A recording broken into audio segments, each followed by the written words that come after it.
ბრებო, ამ ვიდეოს ვიღებ მარტო, მხედველიც არავინ არ მახლავს და არ ვიცი რამდენად ჩანს ჩემი სახე ან საერთოდ რამე.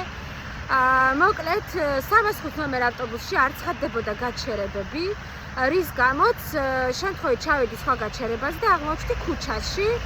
ანუ მგზავრს კი ვკითხე გაჩერება, მაგრამ მან მითხრა რომ ავლაბარში ავდივართ ხომ მგზავრისთვის, ხომ მხედველისთვის ღვინის აღმართიც ავლაბარი არის და შემთხვევით არასწორ ადგილას აღმოჩნდი, ხელჯოხის ცეცებით მივხვდი რომ იქ რაღაც შენობა რო იყო, რომ იმ გაჩერებაზე არ ვიყავ, სადაც რომ ყოფილიყავი და აი ამ წვიმაში მომიწია კიდევ სხვა ავტობუსის ლოდინი დადევნება, რომ როგორმე ავსულიყავი.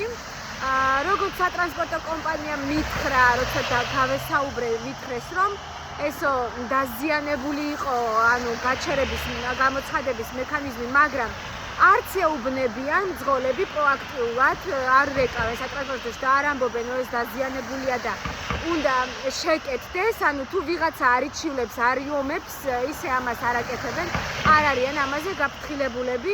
სხვათა შორის კიდე სატრანსპორტო მითხრა, რომ ჩვენ დავრეკავთ ძღოლს და ვეტყვით, რომ აუწიოს ბოლომდე ხმას, ანუ ძღოლს შეუძლია ხმის დარეგულირება, თურმე ესეც გავარკვიე სატრანსპორტო კომპანიიდან. ასევე დღეს 317 ნომერ ავტობუსში, სახელმწიფო ნომრით 586, ასევე არ ცხადდებოდა გაჩერება და ძღოლს რომ ვკითხე, მითხრა, რომ უბრალოდ ფიზიკურად, ტექნიკურად არის დაზიანებული და ვერ შეაკეთეს. ანუ იმის თქმა მინდა, რომ ეს არის სისტემური პრობლემა, გაჩერებების გამოუცხადებლობა, რის გამოც უსინათლოები შესაძლოა დარჩნენ ქუჩაში და ვრჩებით კიდეც.